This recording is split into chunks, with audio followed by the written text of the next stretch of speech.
Okay, now part 3, finally, where we talk about Jericho and his podcast with John Cena. Of course, for those that are John Cena haters, or major John Cena diehards, haters, you definitely gotta see this podcast because this already legitimizes Cena as a as a cooler person compared to how you see his character on TV. Because, as he stated in the podcast, he doesn't mind turning heel as long as there's someone that the kids can look up to, like possibly a Daniel Bryan. Or Roman Reigns. That's what I was thinking, but I'm not fully sure about that. Well, we haven't seen anything of Reigns, making a Make-A-Wish, going to meet a Make-A-Wish kid or anything like that. Well, Bryan, I can most certainly see Yeah. being that one guy because of Connor the Crusher. Well, yeah, Bryan definitely has definitely contributed to Make-A-Wish. I could see him doing it, but they want the Cena stature guy, like body type too. They don't want this. WWE doesn't like Daniel Bryan, and they don't want him in the so top much picture. so much for going back to the 1990s again. Yeah, well, mid to late 1990s. They didn't have that much big guys. They only had Michaels and Brett being the big stars. Well, plus it was getting boring as well because it was all big guys now. So in Jericho's pod, and I was really surprised. Like Cena mentioned in the beginning, all those guys that he traveled with before he was famous. Like he talked about traveling with Ultimo Dragon, Tajiri. Interesting. And he was talking about his whole career and like before he got to WWE. And how he came up with the Doctor of Thugonomics gimmick, which was pretty interesting. Yes. I was just doing a rap battle with Rikishi, Agro, and Kurt Angle.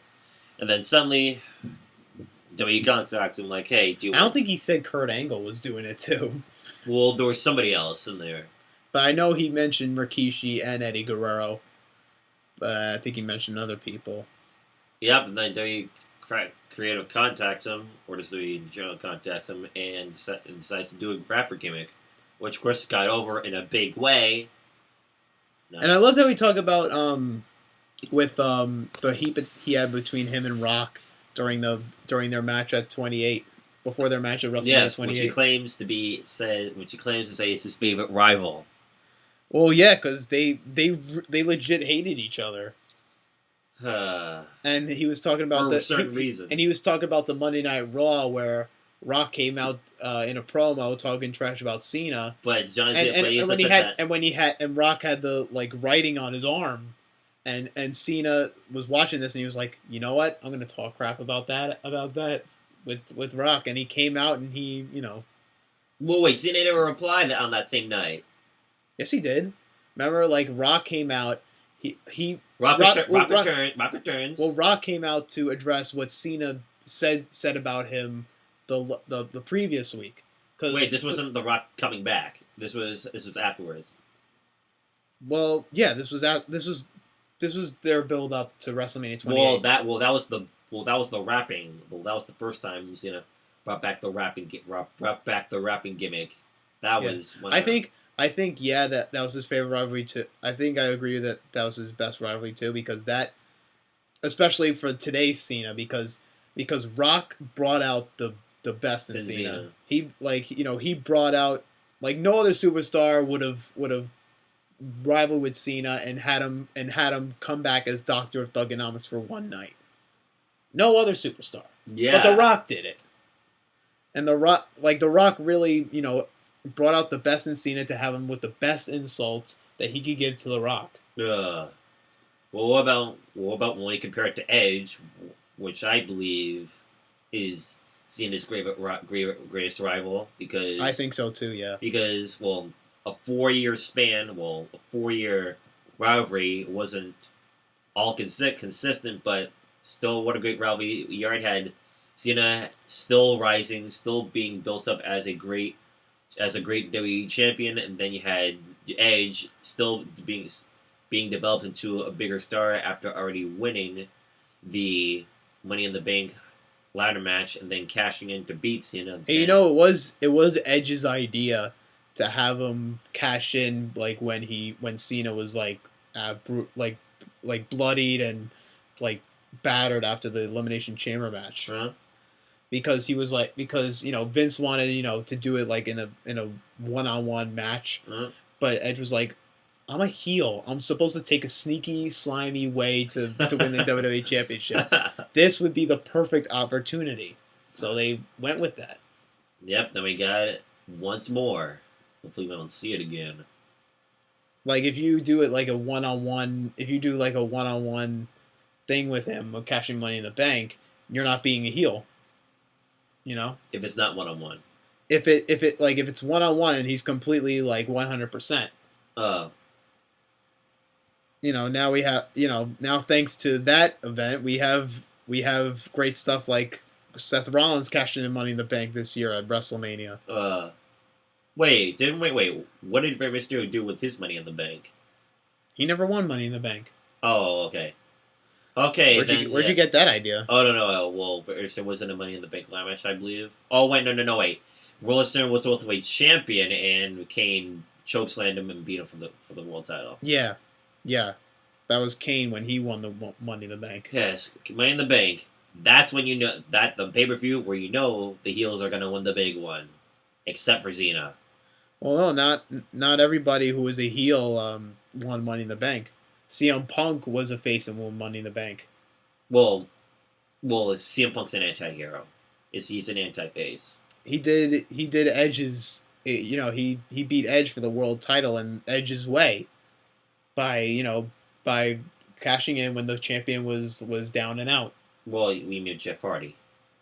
Well, he did that to Edge first when he first won at WrestleMania 24. Well, Edge was just in the ring, I believe he was injured. He was just Batista attacked him, and then CM Punk went in to cash in. Okay.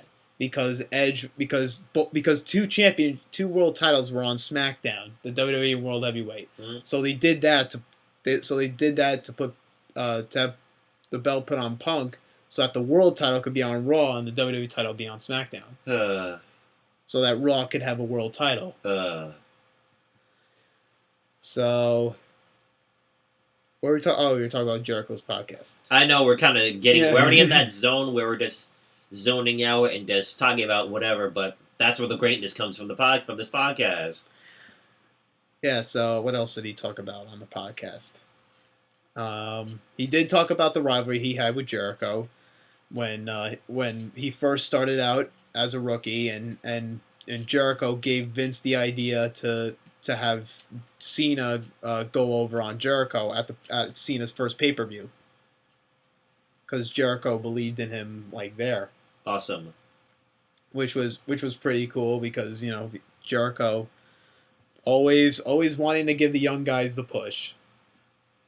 Huh. So and then he talked about their championship match, I believe, when Cena was champion and when Cena was drafted to Raw at first. What else did he talk about? Well, what about him?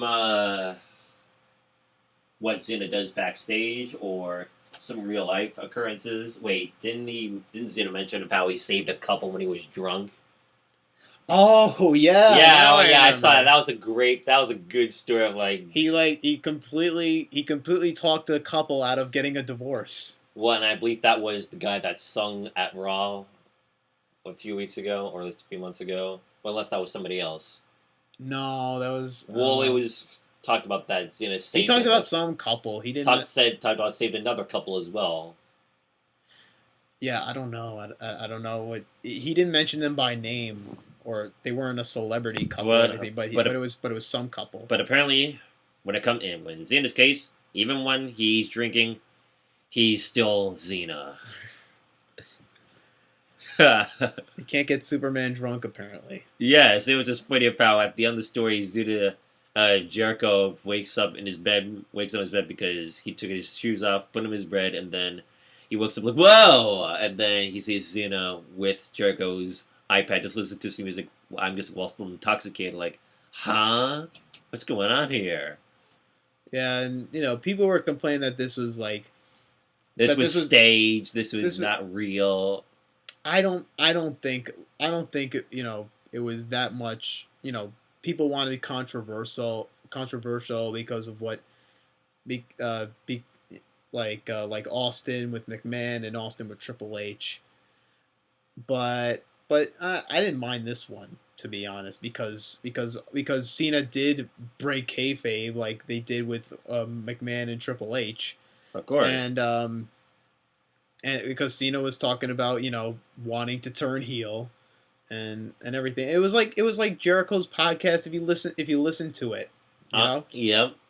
It was exactly like that, except you don't have Jericho with the cowbell and a few other things. Yeah.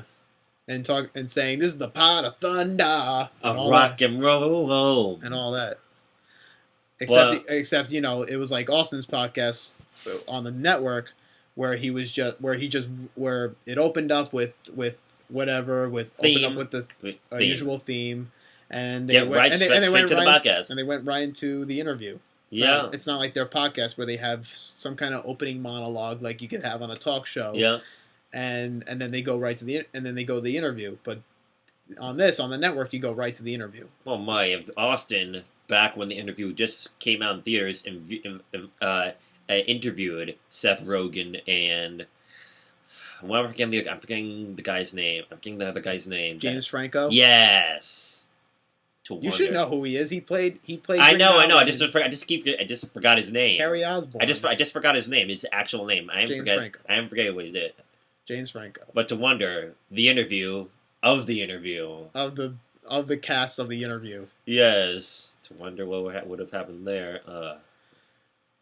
I don't know, but I would definitely have loved to hear that because I love Franco and I love Rogan and I definitely love Austin. So I think the three of them would be pretty funny. I guess I understand why that's kind of funny now when Heelbook mentions athletic Seth Rogen because the actual Seth Rogen is not like Sami Zayn. Well, no, because a lot of people say that Sami Zayn looks like Seth Rogen, except skinnier. Yeah, except skinnier. But I said that too when I first saw Sami Zayn on when I first watched NXT and I saw Sami Zayn for the first time. I was like, why does he look like Seth? He looks like Seth Rogen.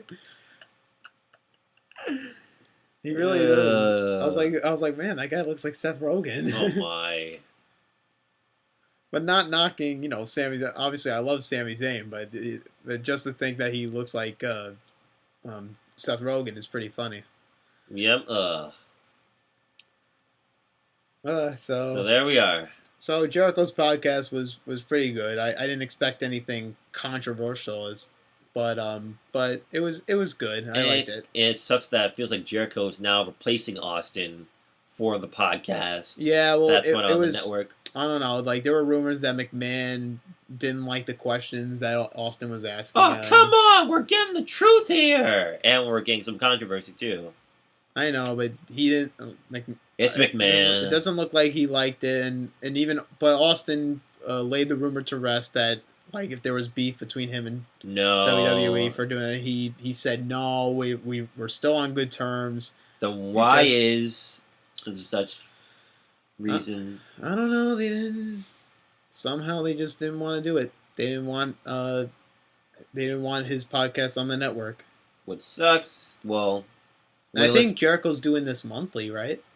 Maybe. I think he said he's doing. I think they said that it's going to be a monthly network show. Well, this should be interesting. So we'll see who he has on next month. I mean, obviously he'll get a big name person. It'll be cool if he got someone like I would just want to see what are they like when they're in an interview. Well, I guess it would be interesting to have Paige or even have AJ Lee even before she retired. Well, he's had Paige on before, but on audio. He's had Paige. I think he's had AJ Lee, maybe. No, I don't. No, he's never had AJ. Maybe Caitlyn. I don't remember. No, but he'll probably get Caitlyn.